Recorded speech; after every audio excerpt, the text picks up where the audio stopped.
Okay, so we're holding in Perek Gimel, and our goal is that we want to have a meaningful relationship with Hashem. And in order to do that, there's a three-step process, which was Chachma, Bina, and Das.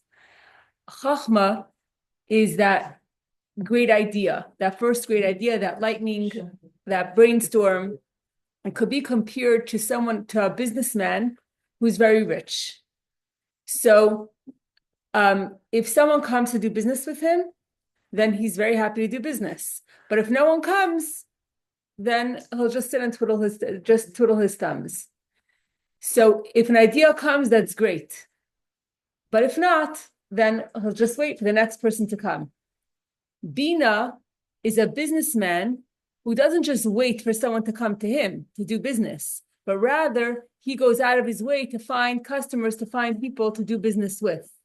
So Bina is when you're not, okay, an idea came, great, but Bina is when you're willing to put in the effort, when you're willing to work, when you're willing to investigate and to try to do research and to find more clients. That's Bina. And we said within Bina, there are three different things that we contemplate on in order to get the Bina going. And they are Kishem is Bainen, which is to contemplate, Ma'amik, to contemplate deeply, and then is Ma'id, is to contemplate to an extreme.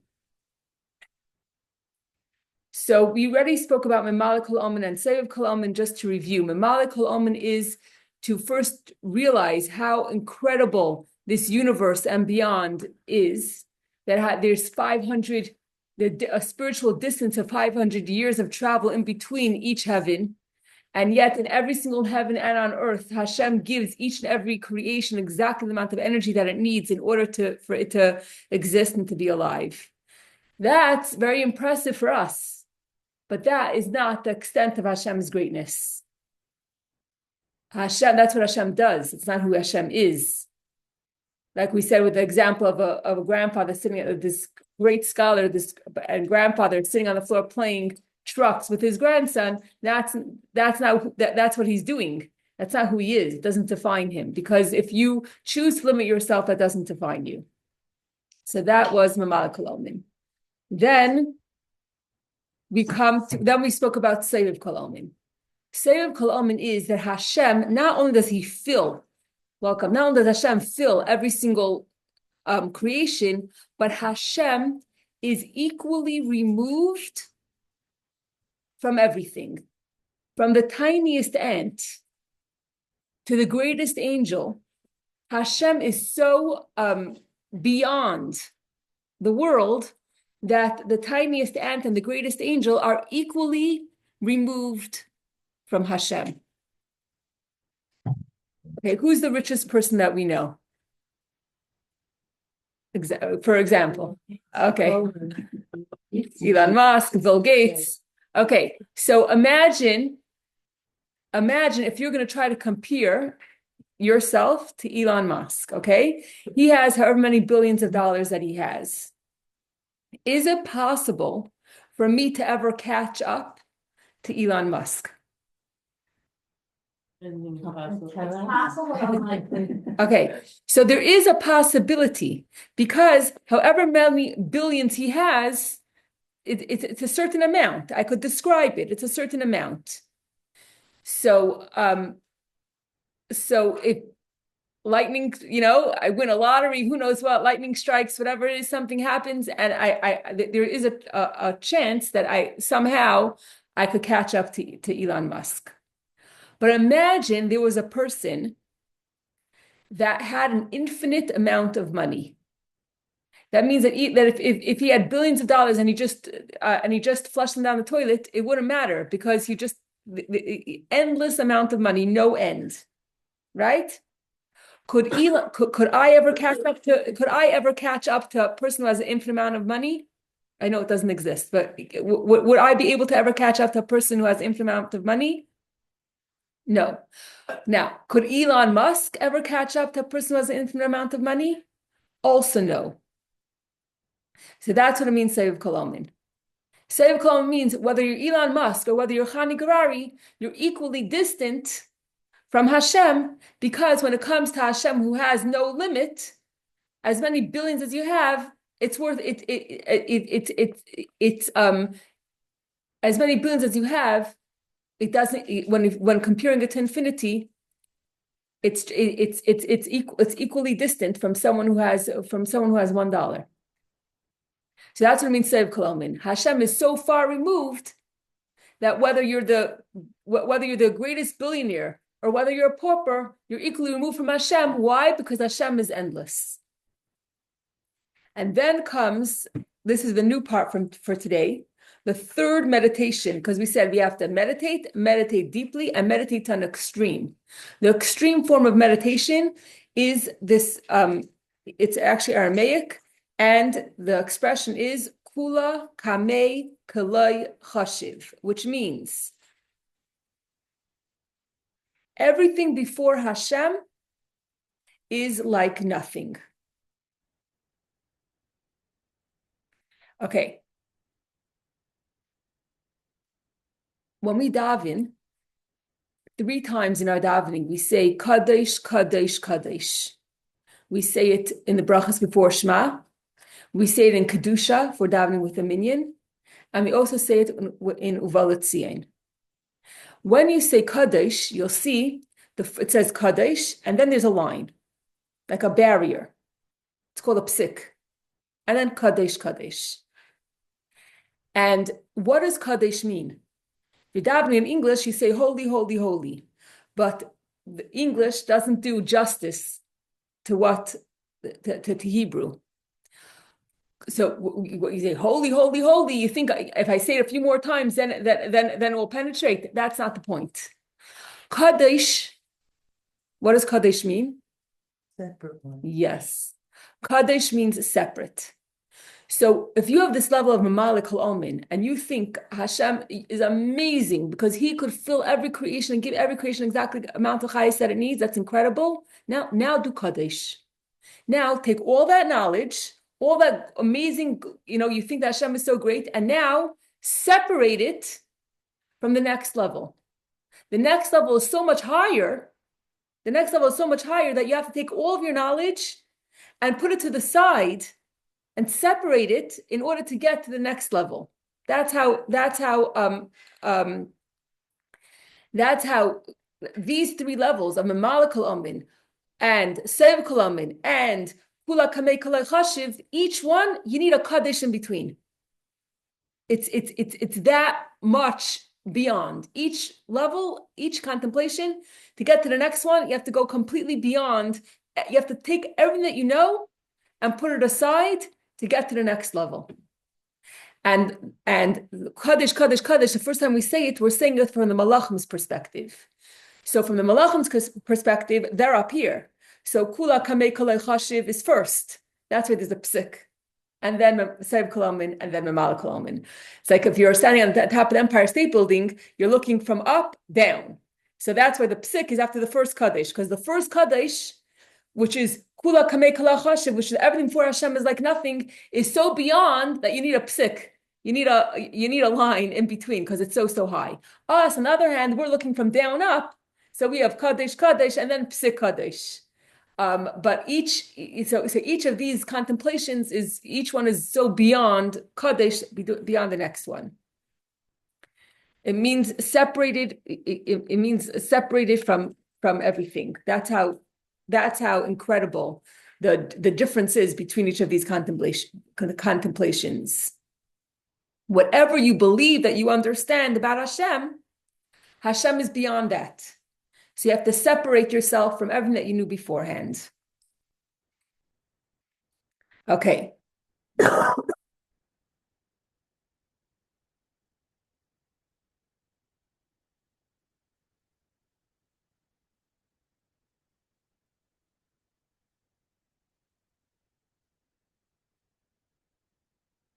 So this concept of Kula Kamei Kalei Chashiv could be scary, because if everything before Hashem is like nothing, then what are we doing here? right? If we're nothing, then then why should I get up in the morning? Like, what's the purpose? What's my purpose here? If everything before Hashem is like nothing. So the truth is, if we understand what this means, actually, a person will never be depressed. Because although nothing, what it means is that nothing is great enough or important enough that it should make a dent in Hashem's reality. So sometimes my mind wanders and I say, look at this world. Like, isn't Hashem embarrassed? I mean, isn't Hashem embarrassed that the people that are on this earth are so wicked and mean when it comes to terrorists and all these kind of things? Like, isn't Hashem embarrassed? But kula kamei kala chashiv means whether we're very, very good or whether we're very, very bad, it is completely insignificant to Hashem. Meaning that Hashem is so far removed that it doesn't make Hashem greater or less great, depending on what goes on in this world. Because that's what it means, that everything in this world is completely insignificant before Hashem. What's the concept of Kiddush Hashem or of us even being here? Right. Living a life of... Right. However, Hashem is so amazing that he chose that there should be 613 mitzvahs. And when we choose to do those mitzvahs, those avenues of connection, then we become relevant.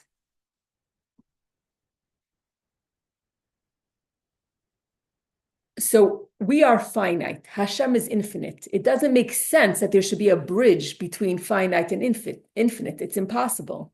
But Hashem makes that bridge possible.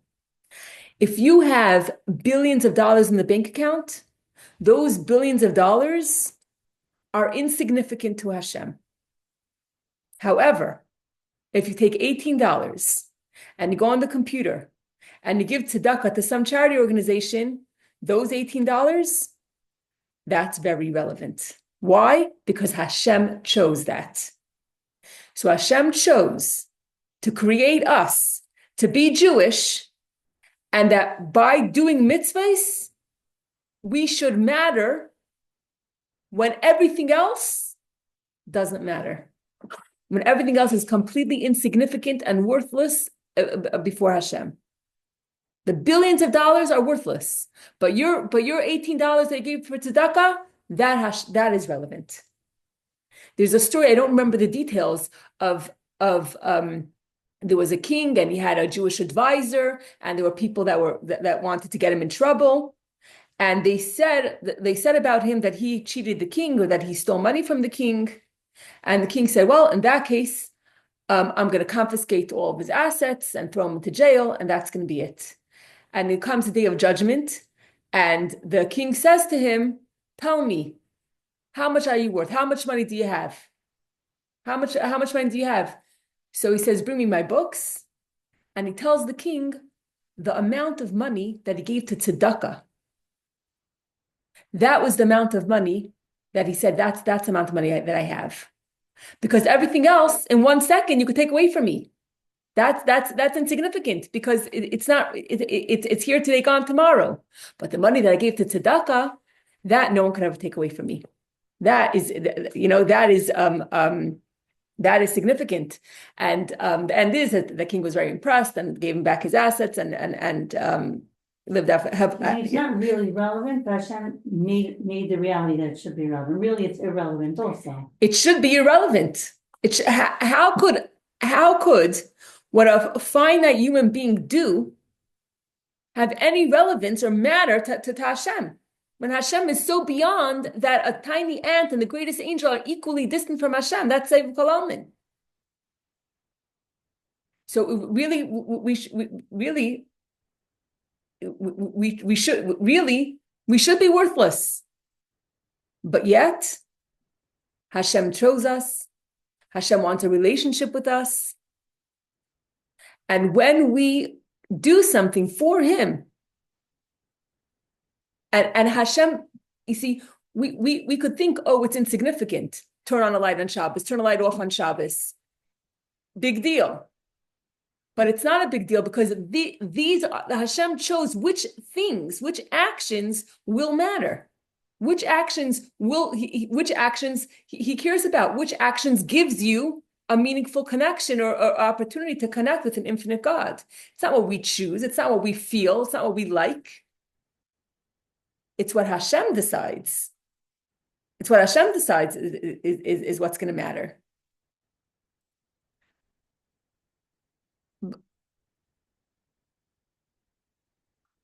So it doesn't matter if someone, if there are many great people on this earth, and there are people that accomplish all kinds of great things. Could be a person who won the Olympics and got the gold trophy. But that is insignificant. That is nothing. What's important, the only thing that's important is what Hashem tells us to do. If Hashem told us to do it, then because Hashem told us to do it, that's why it becomes important. Okay.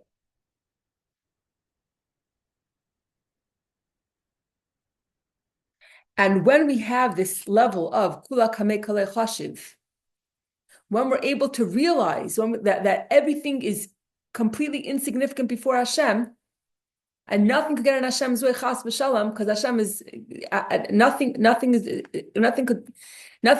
could make a dent in Hashem's reality. This is where real emunah. This is where real emunah starts. This is real faith.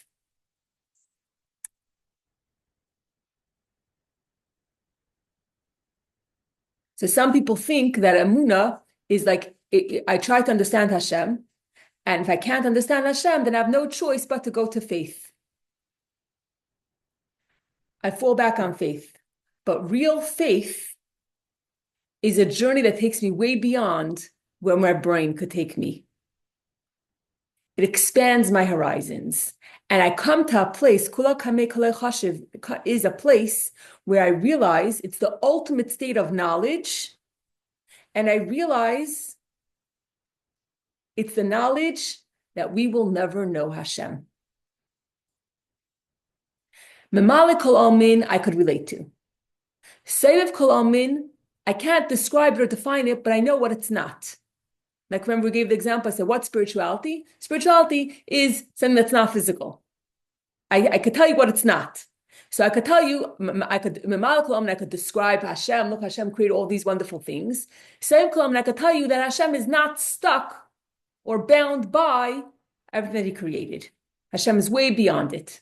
Then comes Kula Kamei Kalei Chashiv, and I realize that as much as I will try, my whole life journey, that we will never know Hashem. We will never know Hashem, and we have to have that humility. And therefore, October 7th or a Holocaust, we have. How do we expect to know it? How do we expect to understand it? When we're talking about such an infinite God, we're trying to put Hashem to fit inside of our brain. But when we realize the scope of the Eibishter, we realize that ultimately, we will never know Hashem. So how could we? What? Why is that not faith? That is faith. You say faith isn't enough. Or... I'm saying that what I'm saying is that faith is not. I have no choice but to resort to faith because my intellect can't. Okay, my intellect can't explain to me why there was October 7th. Okay, so I have no choice but to go to faith. But rather, real faith is not that. Is not it's not something to look down upon. Not an alternative. It's rather it's the greatest thing. I could go to sleep at night and know that Hashem is taking care of everything and I don't have to worry. Actually, we find it in this week's parsha. In this week's parsha, there's a whole sikha about it that we learned on Monday. That what did Hashem do? What happened was Yaakov is going to Haran, and he fell asleep. And Hashem did a miracle. He took the entire land of Eretz Yisrael and he folded it up. like you're folding a blanket, and he put it under him. A earth-shattering miracle. And what was the point? So there's different opinions. The Gemara says so that it should be easy for his children to conquer the land in the future.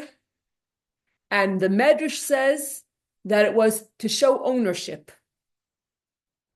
But then the question is, to show ownership, who is he showing ownership to? He's sleeping. It's the night. No one could see. With Avram Avinu showed ownership of the land because Hashem said, get up and walk the breadth and the length of the land, and everyone could see, and no one could stop him. And this made him feel like he owns it, and it showed ownership. Everyone could see. But with Yaakov, he's sleeping. Hashem is adding a layer to the promise with Yaakov. With Avram, he had to do something to show his ownership. With Yaakov, all he has to do is go to sleep, lay on the ground. He doesn't have to do anything, and the land already belongs to us. That's just in a nutshell. So the concept of, yes, this, you turn on the news or you whatever, and it seems like what's going to be. But we could literally rest assured that it's not that Hashem forgot or Hashem is infinite Eibishter. Everything is insignificant before him, except for the mitzvahs that he tells us to do. And we could really and truly rely on the Eibishter, and we really don't have to be afraid. This, there's more than just this world, and Hashem is, and true, we can't answer. There are questions that we can't answer. There are things that we will never know. But we could have, this is where but we have emunah. We have emunah. So it's not coming from a place of weakness. It's coming from the greatest, from the greatest strength that we turn to emunah from a place of the greatest strength.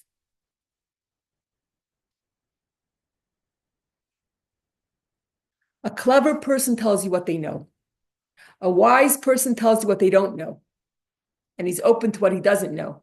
And the bravest person is someone that says there's a reality that intellectually I could never know.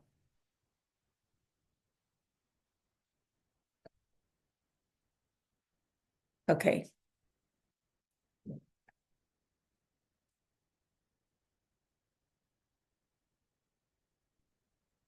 Okay, that was part 6. Okay, part 7. Okay.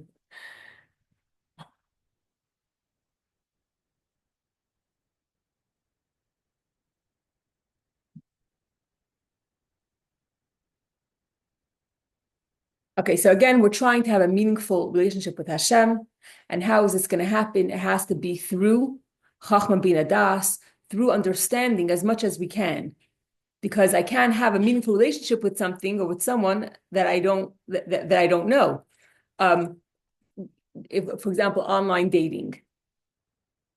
A person can't have a meaningful relationship with someone just from online dating. Because online dating, you only see a very little bit. You can't really know the person from the computer. When you're with them and you see how they interact with the world, or you go on a date and you see so much more about a person, how they move, what they say, they're more than just from the head up. You can't have a meaningful relationship unless you actually know a person, and you can't just know a person just from the head up on a computer screen. Okay. So we have 3 levels of contemplation, which was Memala Kalam and Seiv Kalam and Kula Kamei Kalei Chashiv. And when I start thinking about when I really truly know Hashem on these 3 levels, although it's Kadesh, Kadesh, Kadesh, when I really, really contemplate on these things, what is going to happen? What's going to happen is I'm going to start feeling something. So it says, Nis'ayira, my emotions are going to be like you're mixing a pot. It's going to start to wake up. It's going to start bubbling. My emotions are starting to come forward. And it says, Nolda. It is going to be born. There are emotions that are going to be born. And it's very interesting that it uses this word Nolda. born. Before we had our first child, as much as anyone could tell us how it's going to be a parent, we could shake our heads and say, yeah, yeah, yeah. But until you actually give birth, you can't really know what that experience is like. And the same is true with contemplating the greatness of Hashem. Until we actually do contemplate deeply and contemplate to an extreme, we can't imagine what emotions we will stir, what emotions will be born from the contemplation. So what emotions do you think what emotion do you think is gonna come up when I start thinking about all this? What emotion do you think is gonna come up for Hashem? Love. Or Okay, awe. Okay, so so it's great that you said both, because if a person thinks that the only emotion that's going to come up is love, then they don't really understand. They don't really understand that love has more than one dimension. In any relationship, whether it be between two friends or a spouse, or a parent-child relationship, love is not just love. And the proof is that if, God forbid, the relationship goes sour, or if, God forbid, the person that you love, God forbid, passes away, then all of a sudden that love becomes hurt if the relationship went sour, and the person becomes very, very sad if the person that they love passes away, because the love is not just love, but it's also a fear. Because I love you so much, I'm afraid, what if this relationship goes sour? What if this relationship is going to end? So it's not just love, it's more than love, it's fear and it's awe, etc. And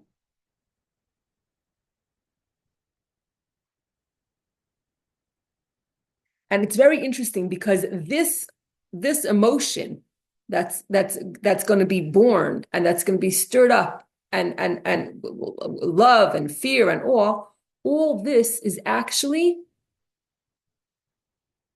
it starts in the mind.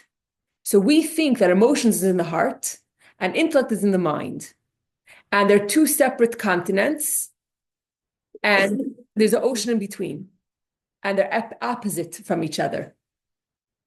And actually, Freud, he met the Rebbe Rashab, who is the fifth Chabad Rebbe, and he actually had a discussion with him, and he actually said to him, emotion and intellect are two continents with an ocean in between, and they contradict each other. And the Rebbe Rashab said, yes, but you could build a bridge between them, which means that even in intellect, there is in intellect, there is an element of emotion, and in emotion, there is an element of intellect. So, the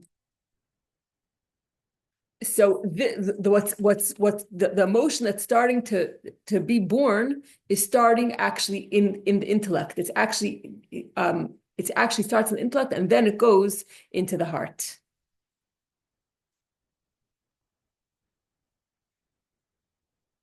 And how do we see this? Because we could all have intellect, we could all have knowledge, but then we become biased.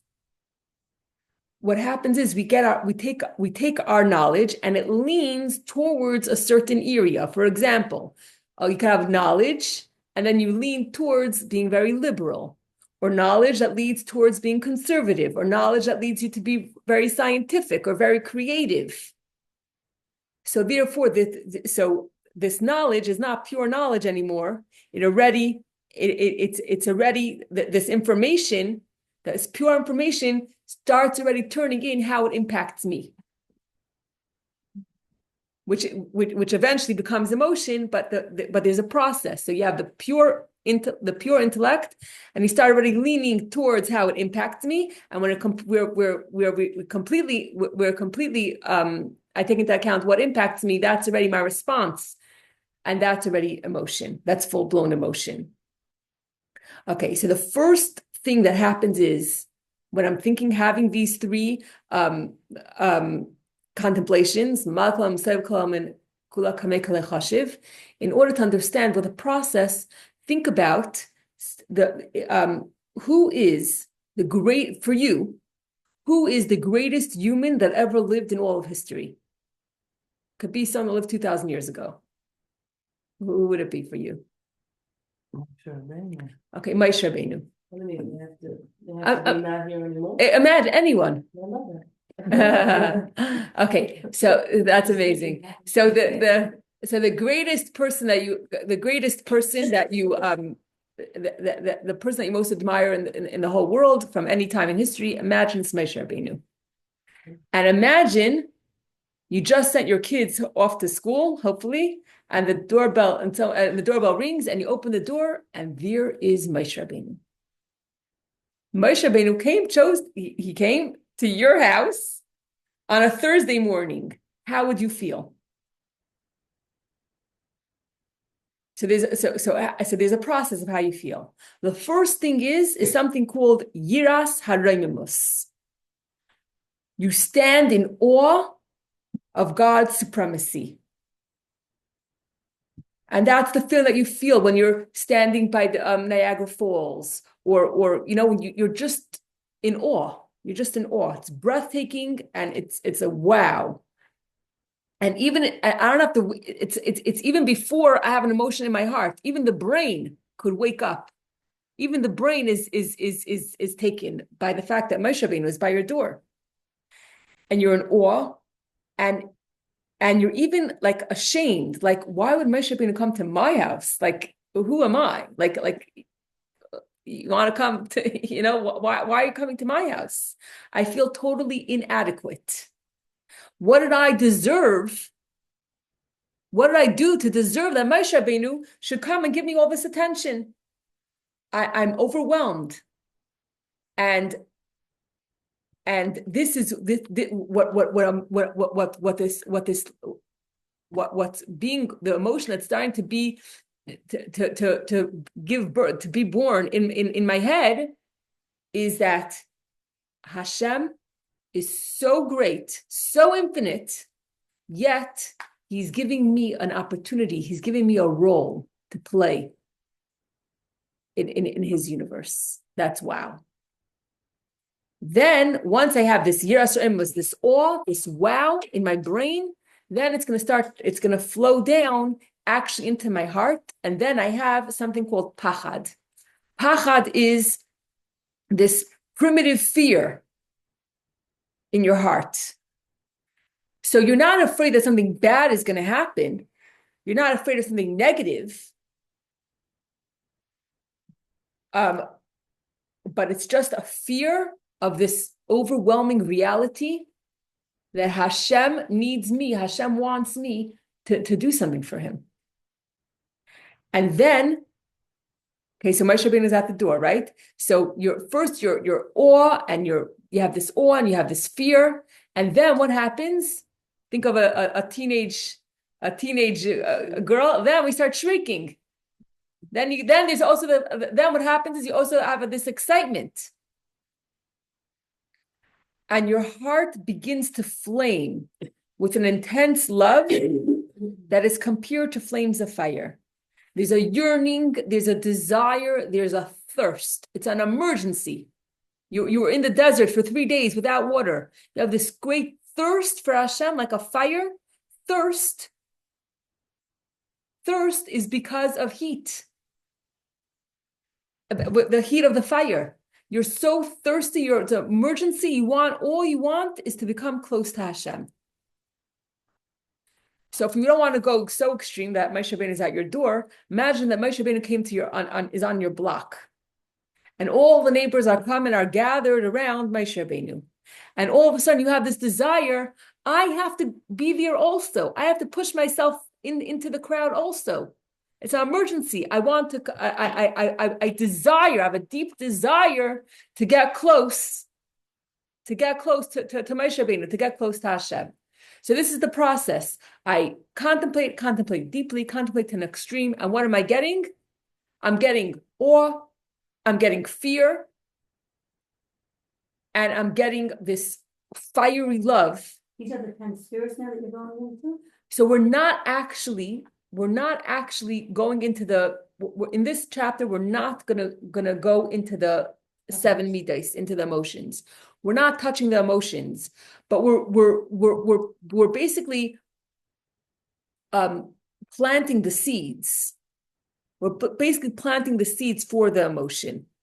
And we're saying that already in the Bina stage, from an intellectual perspective, in the intellect, there's a emotion like there's an emotion.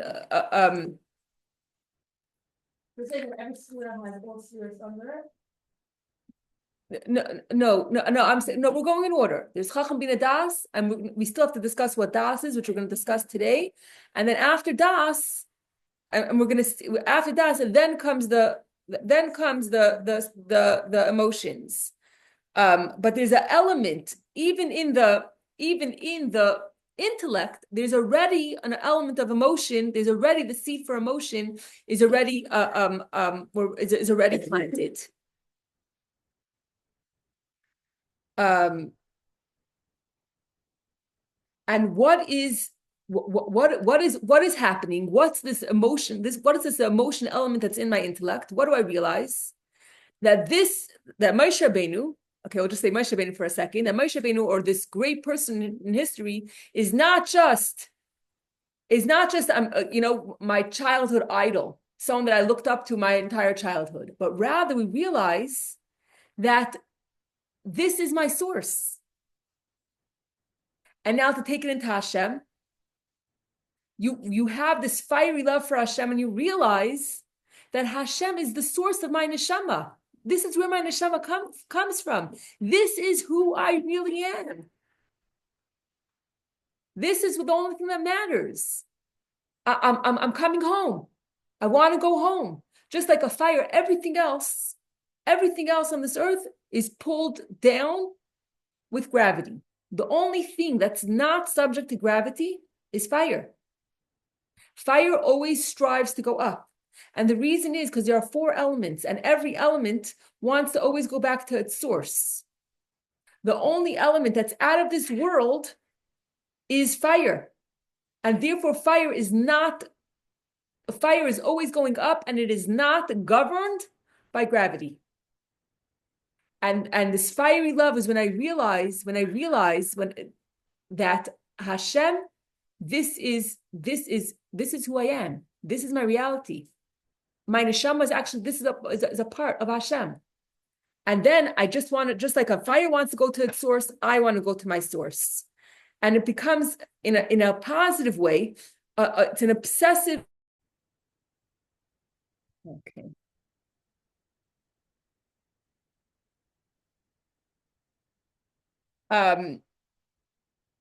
That it's actually it's an expression chaylas ava, that it's like it's like I'm lovesick, and you lose your sense of normalcy, and you lose your sense of order. All you want, you have this urgency. I'll do anything just to connect to Hashem.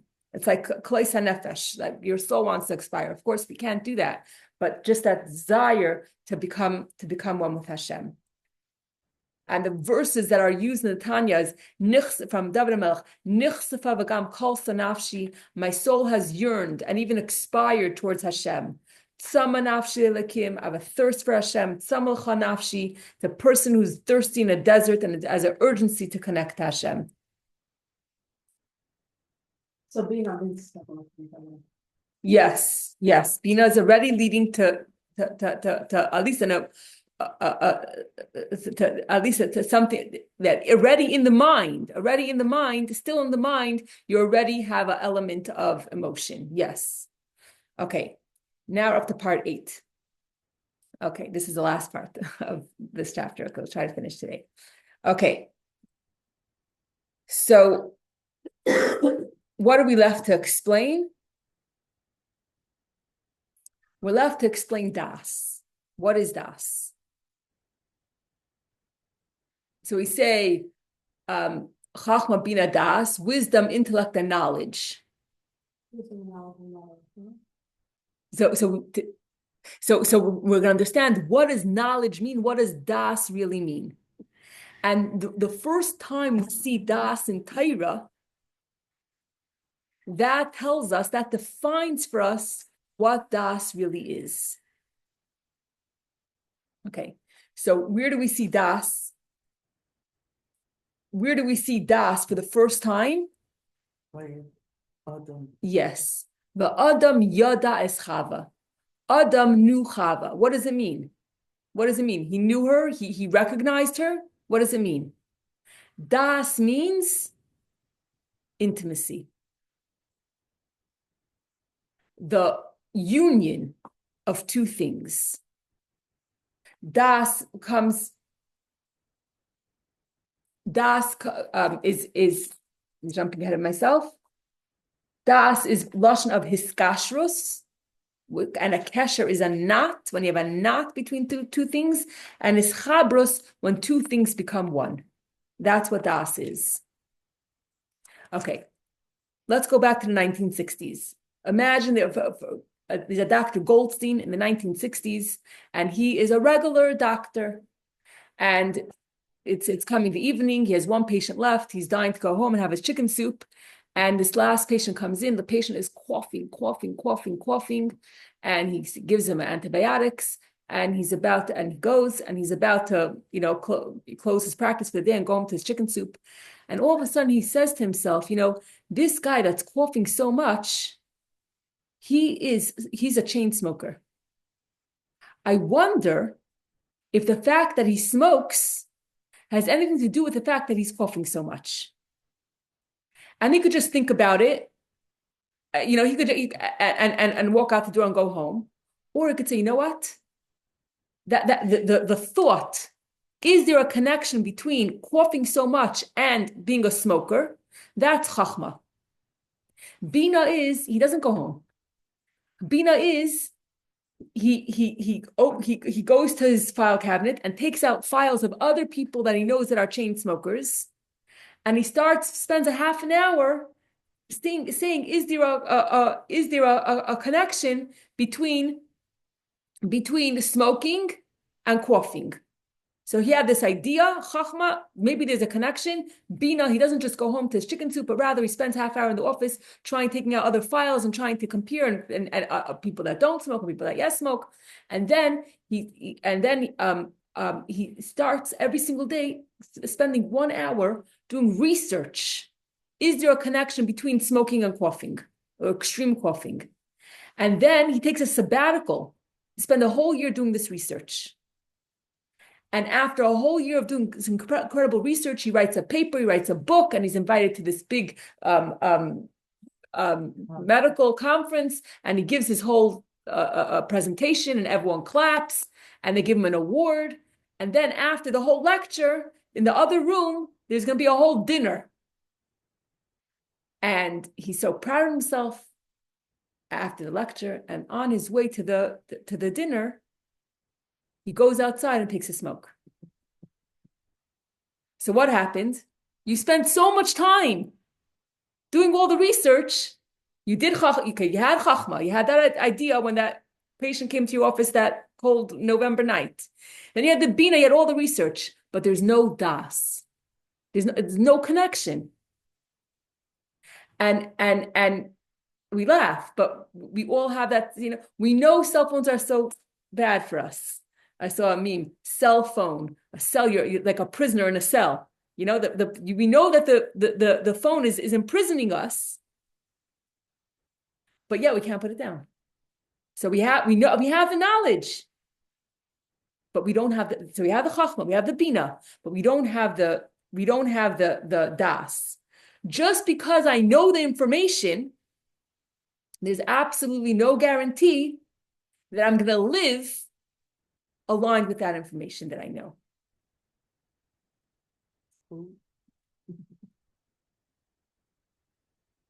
You could be a world-leading authority on a certain topic, but it doesn't mean that you live it. Like you have the Aristotle, right? He says that there's Aristotle, the philosopher, and there's Aristotle, the person. So I don't have to do the ethics that I talk about is out the window. And what is the goal of Yiddishkeit? To have das. That the goal of Judaism is to live our values. Yes, yes. So das is integration. It's not enough it's not that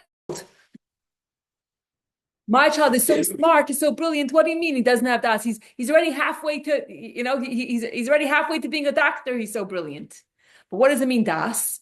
Das is like this. If a child doesn't have das, if you sit down with your child and say, Yankala, don't touch the fire. The fire is hot. You're not going to leave the fire on and walk away. Because although you lectured about it, the child doesn't have the das not to touch it. The only way the child will have das is if he touches it and he experiences it, then he won't touch it again. You can't say, Yankala, you see these cars? Don't go in the street. And then you walk away. You're not going to leave your child and say, okay, walk to school by yourself. Because they don't have the das. Don't put your finger in the outlet. You could get electric shock just by lecturing. Just the information, you gave all information. But that's not das. Das is when you experience it, when you become one with it, and you can never, and it becomes when the theory becomes your reality. I know this personally, and I could never not know it. When it comes to kosher, if someone comes to you with a question, I took my milchik spoon and I put it into the fleshik pot, and is it kosher? Is the meat kosher? Whatever the question is. So I'm not a halachic authority. I'll go ask. I'll go ask what halacha is. But if I ask you and I say, what do you believe about honesty? I'm not going to say, okay, 1 minute, let me go check an encyclopedia and tell you what honesty means. Now, honesty is a core value that is developed over time. And I live by that core value. That's das. That's my core belief.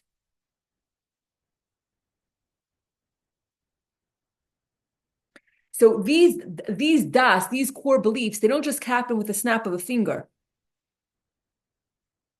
but it develops over a lot of time until you come to a place and you're like, oh, this is my core belief. 10 years ago, maybe I would have been angry at Hashem.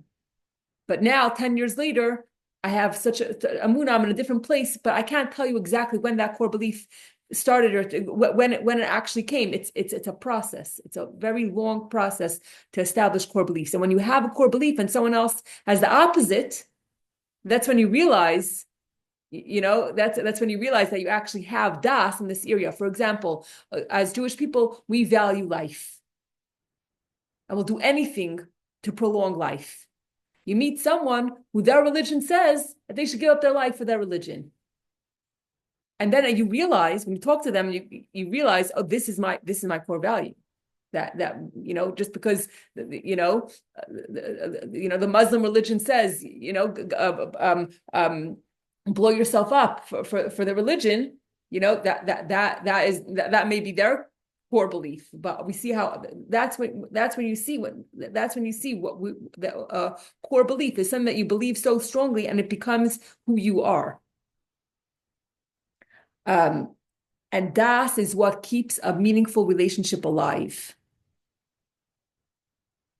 And if Chachma is the father and Bina is the mother and das is the intimacy, then we could have children. Das is one. Das is when two things become one.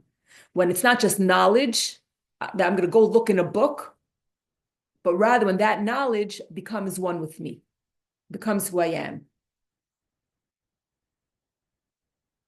And to know what das really is takes we have to learn the whole Tanya to know what das really is. We're just getting a nutshell in this perek, but it's a whole life's journey is to develop das.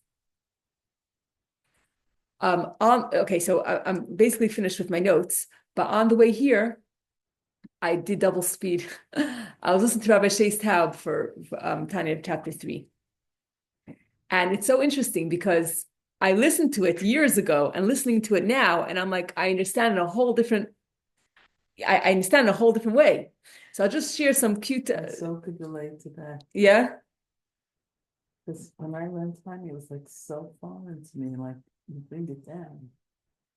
It's like a whole, it's the same thing, but it's yeah. You could hear a lecture, you could hear a class 5 years ago, and then you can listen to it 5 years later, and you're like, oh, now I understand what he was trying to say. Because after you did so much more learning. But don't get stuck in Bina.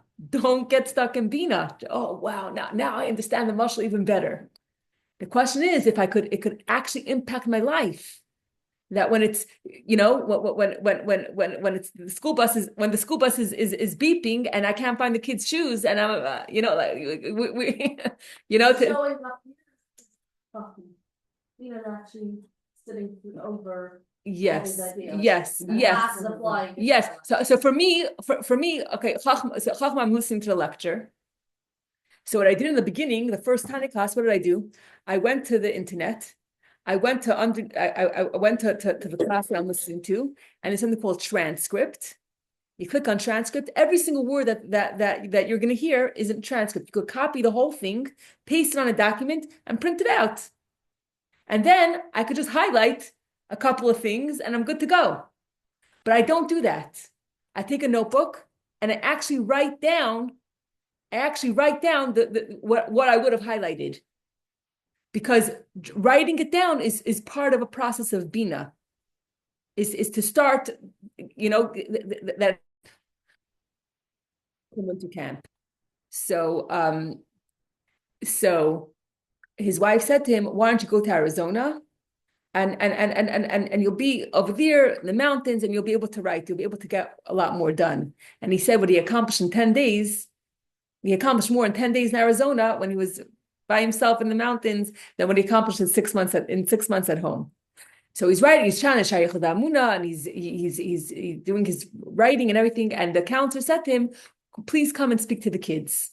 They say, really, it's not my thing. Da, da, da. Anyway, they were desperate. They said, "Whatever you want to speak about, just come and speak about. We need you to entertain the kids." So he comes and he says, he's busy Shayach Damuna to Hashem. So he says to the kids, "Where is Hashem?" So what do the kids answer? Hashem is everywhere. Hashem is everywhere. That's Chachma. Then he says to the kids, how does that make you feel? And then he asks one kid, so they stop and they think about it. One kid says, oh, that makes me feel safe. That makes me feel happy. And he says he realized he was just going to ask one or two kids, but he realized that he has reached a point of no return. He spent 20 minutes or 60 kids asking each kid how they feel about the fact that Hashem is everywhere. So that's already that's already a bina, and already also a little bit of emotion over there, where it's not just a slogan, a song. Oh, how does it make you feel? So then he tells the kids, imagine. He's talking to the kids. He says, imagine you go to Crown Heights. Now these kids are shluchim, so they're all over the world. They don't have pizza shops and sushi places to go to. Just imagine you come to Crown Heights and it's Matzah Shabbos, and your parents are going to treat you out to buy takeout. And the question is, should we have milchiks or fleishiks? Do you want to have Chinese or you want to have pizza? So everyone is, we're gonna vote. What do you want, pizza or Chinese? So you come to so everyone's saying what they want, and you come to the kid and you say, what do you want? Pizza or Chinese? And the kid says, 1 minute. I have to think about it, 1 minute. So what happened? The kid he knows the taste of pizza. He knows the taste of Chinese. So it's not that he needs new information, but he needs 1 minute to think, to decide, do I feel like eating pizza or do I feel like eating fleishiks, eating Chinese? So that's where you have the feeling, the combination of, not just I know what pizza tastes like, but I also have to feel, am I in the mood of pizza? What am I in the mood of? So here you see this concept of feelings interwoven even in the intellectual process. And he says that he was he was giving a lecture. Rabbi Sheistau was giving a lecture in a college campus in California. And he told the story about the kids, that they said Hashem is everywhere. And this college professor comes to him after and says, I just want you to know that it's not really possible for an 8-year-old to comprehend this concept that Hashem is everywhere. So it was, this lecture was in the Chabad house, and the shluchim lived in the Chabad house. So there happened to be an 8-year-old kid, a 7-year-old kid in pajamas, walking around. So he turns to the kid and he says, "Tell me, what's your name?" He says, "Moshe Chaim." He says, "Moshe Chaim, where is Hashem?" Of course, the kid said, "Hashem is everywhere." So he says, I'm not here to argue with you, but he says, in a regular kid in the world doesn't have the opportunity, or isn't taught this concept of a Eibishter. And therefore, 8 years old, it's true that it's very hard for them to comprehend spiritual things that are way above this world. But the way we educate our children from a very young age, from the age of 2, we could already start teaching our children that Eibishter should actually be brought down to das. And he says, he said that he wrote a children's book. And with this I'll end. He wrote a children's book, and the children's book goes like this. He says, there was a boy, and he's waiting by the bus stop for the bus to come to go to school. And there's a grocery store, right nearby. And he looks at his watch. He has just enough amount of time to run into the grocery store and buy himself a treat. He runs into the grocery store. He buys his favorite treat with a red ices, a red ices pop. And he comes out, and right in front of him, there's an ox. And the ox grabs the red ices from him and devours it. And that's it. Then he's about to go onto the bus. The bus arrives. He's about to go on the bus. And the driver says, "Sorry, you can't come onto the bus. There's an ox behind you." So he has to walk to school. He comes to school. He wants to go into the classroom. And the teacher says, "You can't come in. There's an ox right behind you. You can't bring your ox to school." So he has some cookies in his backpack. He takes the cookies. He throws it down there so the ox should go get the cookies. And he runs into the building and he slams the door shut so he could be in class. Then comes recess. He goes outside and the ox is waiting for him outside. And they're playing ball, his favorite sport. And the ox comes and takes the ball and throws it so far, throws it over the school fence, and now the game is over. And he doesn't know what to do. How can I get rid of this ox? The next day, the school bus arrives. The next day, he comes to the place where the school bus. He comes to the bus stop, and what does he see? He sees the bus parked, and the bus driver is out of the bus, and he says, "What's going on?" So the bus driver says, "The bus broke down."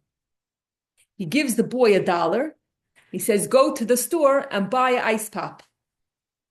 He buys an ice pop, and he's going to buy ice pop. In the meantime, the bus driver takes the ox, and he takes string, and he ties the ox to the bus.